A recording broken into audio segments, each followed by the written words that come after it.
ॐ श्री राजीवलोचनाय नमः। ॐ श्री रामाय नमः। ॐ श्री रामभद्राय नमः। ॐ श्री राजेन्द्राय नमः। ॐ श्री जानकीपतये नमः। ॐ श्री परमेश्वराय नमः। ॐ श्री जनार्दनाय नमः। ॐ श्री शत्रुजिते नमः। ॐ श्री सर्वज्ञाय नमः। ॐ श्री बालिर्मर्दनाय नमः। ॐ श्री आत्मवते नमः। ॐ श्री विश्वरूपाय नमः। ॐ श्री कौसलेशाय नमः। ॐ श्री विश्वकृते नमः। ॐ श्री सत्यव्रताय नमः। ॐ श्री परमधार्मिकाय नमः। ॐ श्री लोकात्मने नमः। ॐ श्री अनादये नमः। ॐ श्री दयाकराय नमः। ॐ श्री ब्रह्मण्याय नमः। ॐ श्री हरये नमः। ॐ श्री पुरातनाय नमः। ॐ श्री हंसाय नमः। ॐ श्री सुग्रीववरदाय नमः। ॐ श्री चतुर्वाहवे नमः। ॐ श्री स्मृतिमते नमः। ॐ श्रीधराय नमः। ॐ श्री श्यामाय नमः। ॐ श्री लक्ष्मणग्रजाय नमः। ॐ श्री सूराय नमः। ॐ श्री आनन्दाय नमः। ॐ श्री धनुर्वेदाय नमः। ॐ श्री गुणश्रेष्ठाय नमः। ॐ श्री दुर्गेयाय नमः। ॐ श्री पूर्णाय नमः। ॐ श्री अनन्तदृष्टये नमः। ॐ श्री धनुर्धराय नमः। ॐ श्री गुणश्रेष्ठाय नमः। ॐ श्री महाकायाय नमः। ॐ श्री विनीतात्मने नमः। ॐ श्री तपस्विसाय नमः। ॐ श्री जनीश्वराय नमः। ॐ श्री कल्पाय नमः। ॐ श्री सर्वकामदाय नमः। ॐ श्री पुरुषाय नमः। ॐ श्री केशवाय नमः। ॐ श्री हनुमत्प्रभवे नमः। ॐ श्री सत्यवादिने नमः। ॐ श्री सुखदाय नमः। ॐ श्री संसारोत्तमाय नमः। ॐ श्री सीताशोकविनाशकृते नमः। ॐ श्री पुण्डरीकाक्षाय नमः। ॐ श्री मारीचमथनाय नमः। ॐ श्री किरीटिने नमः। ॐ श्री जन्मरहिताय नमः। ॐ श्री सर्वगोचराय नमः। ॐ श्री अनुत्तमाय नमः। ॐ श्री गुणसागराय नमः। ॐ श्री सद्गतये नमः।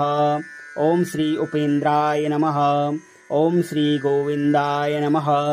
ॐ श्री रत्नगर्भाय नमः। ॐ श्री वाचस्पतये नमः।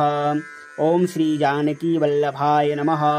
ॐ श्री प्रीतिवर्धनाय नमः। ॐ श्री निरञ्जनाय नमः। ॐ श्री जगन्नाथाय नमः। ॐ श्री वसुदाय नमः। ॐ श्री सिद्धिदाय नमः। ॐ श्री शक्तिमते नमः। ॐ श्री कमलापतये नमः।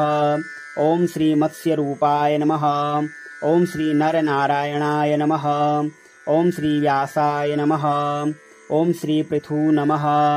ॐ श्री दत्तात्रेयरूपाय नमः। ॐ श्री उपेन्द्राय नमः। ॐ श्री मोहिनीरूपाय नमः। ॐ श्री पर्जन्याय नमः। ॐ श्री राक्षसान्तकृते नमः। ॐ श्री दिव्ययुधधराय नमः। ॐ श्री जनकप्रियकृते नमः। ॐ श्री सूक्ष्माय नमः। ॐ श्री अच्युताय नमः। ॐ श्री निर्लेपाय नमः। ॐ श्री सर्वव्यापिने नमः। ॐ श्री वर्णश्रेष्ठाय नमः। ॐ श्री सुखप्रदाय नमः। ॐ श्री देवाधिदेवाय नमः। ॐ श्री सांगपाणये नमः। ॐ श्री पितृभक्ताय नमः। ॐ श्री मुनिसेविताय नमः। ॐ श्री कलानिधये नमः। ॐ श्री भवभञ्जनाय नमः। ॐ श्री सहस्रपदे नमः।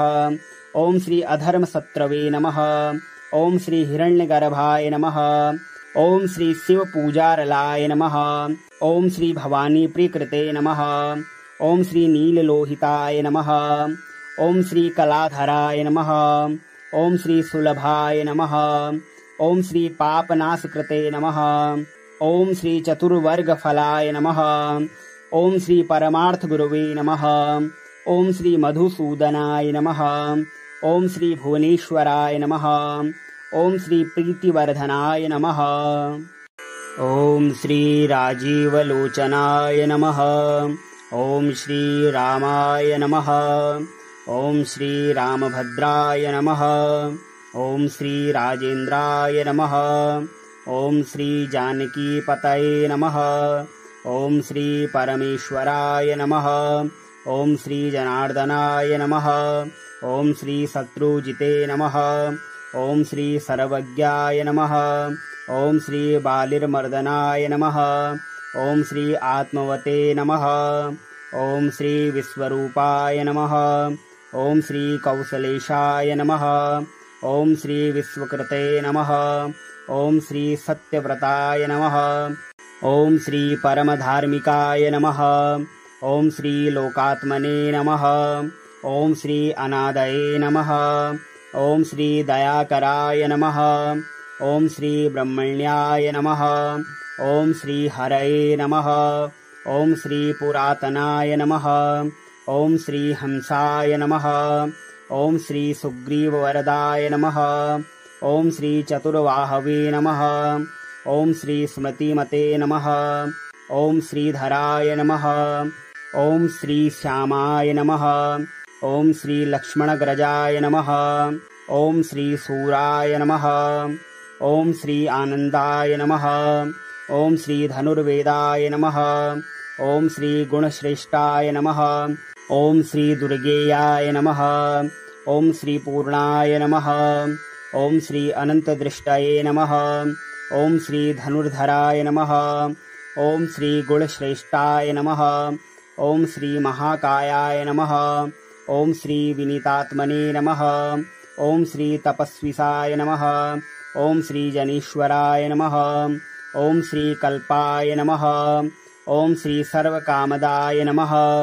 ॐ श्री पुरुषाय नमः। ॐ श्री केशवाय नमः। ॐ श्री हनुमत्प्रभवे नमः। ॐ श्री सत्यवादिने नमः। ॐ श्री सुखदाय नमः। ॐ श्री संसारोत्तमाय नमः। ॐ श्री सीताशोकविनाशकृते नमः। ॐ श्री पुण्डरीकाक्षाय नमः। ॐ श्री मारीचमथनाय नमः। ॐ श्री किरीटिने नमः। ॐ श्री जन्मरहिताय नमः। ॐ श्री सर्वगोचराय नमः। ॐ श्री अनुत्तमाय नमः। ॐ श्री गुणसागराय नमः। ॐ श्री सद्गतये नमः। ॐ श्री उपेन्द्राय नमः। ॐ श्री गोविन्दाय नमः। ॐ श्री रत्नगर्भाय नमः। ॐ श्री वाचस्पतये नमः। ॐ श्री जानकीवल्लभाय नमः। ॐ श्री प्रीतिवर्धनाय नमः। ॐ श्री निरञ्जनाय नमः। ॐ श्री जगन्नाथाय नमः। ॐ श्री वसुदाय नमः। ॐ श्री सिद्धिदाय नमः। ॐ श्री शक्तिमते नमः। ॐ श्री कमलापतये नमः। ॐ श्री मत्स्यरूपाय नमः। ॐ श्री नरनारायणाय नमः। ॐ श्री व्यासाय नमः। ॐ श्री पृथु नमः। ॐ श्री दत्तात्रेयरूपाय नमः। ॐ श्री उपेन्द्राय नमः। ॐ श्री मोहिनीरूपाय नमः। ॐ श्री पर्जन्याय नमः। ॐ श्री राक्षसान्तकृते नमः। ॐ श्री दिव्ययुधधराय नमः। ॐ श्री जनकप्रियकृते नमः। ॐ श्री सूक्ष्माय नमः। ॐ श्री अच्युताय नमः। ॐ श्री निर्लेपाय नमः। ॐ श्री सर्वव्यापिने नमः। ॐ श्री वर्णश्रेष्ठाय नमः। ॐ श्री सुखप्रदाय नमः। ॐ श्री देवाधिदेवाय नमः। ॐ श्री सांगपाणये नमः। ॐ श्री पितृभक्ताय नमः। ॐ श्री मुनिसेविताय नमः। ॐ श्री कलानिधये नमः। ॐ श्री भवभञ्जनाय नमः। ॐ श्री सहस्रपदे नमः। ॐ श्री अधर्मशत्रवे नमः। ॐ श्री हिरण्यगर्भाय नमः। ॐ श्री शिवपूजारलाय नमः। ॐ श्री भवानी प्रियकृते नमः। ॐ श्री नीललोहिताय नमः। ॐ श्री कलाधराय नमः। ॐ श्री सुलभाय नमः। ॐ श्री पापनाशकृते नमः। ॐ श्री चतुर्वर्गफलाय नमः। ॐ श्री परमार्थगुरवे नमः। ॐ श्री मधुसूदनाय नमः। ॐ श्री भुवनेश्वराय नमः। ॐ श्री प्रीतिवर्धनाय नमः। ॐ श्री राजीवलोचनाय नमः। ॐ श्री रामाय नमः। ॐ श्री रामभद्राय नमः। ॐ श्री राजेन्द्राय नमः। ॐ श्री जानकीपतये नमः। ॐ श्री परमेश्वराय नमः। ॐ श्री जनार्दनाय नमः। ॐ श्री शत्रुजिते नमः। ॐ श्री सर्वज्ञाय नमः। ॐ श्री बालिर्मर्दनाय नमः। ॐ श्री आत्मवते नमः। ॐ श्री विश्वरूपाय नमः। ॐ श्री कौसलेशाय नमः। ॐ श्री विश्वकृते नमः। ॐ श्री सत्यव्रताय नमः। ॐ श्री परमधार्मिकाय नमः। ॐ श्री लोकात्मने नमः। ॐ श्री अनादये नमः। ॐ श्री दयाकराय नमः। ॐ श्री ब्रह्मण्याय नमः। ॐ श्री हरये नमः।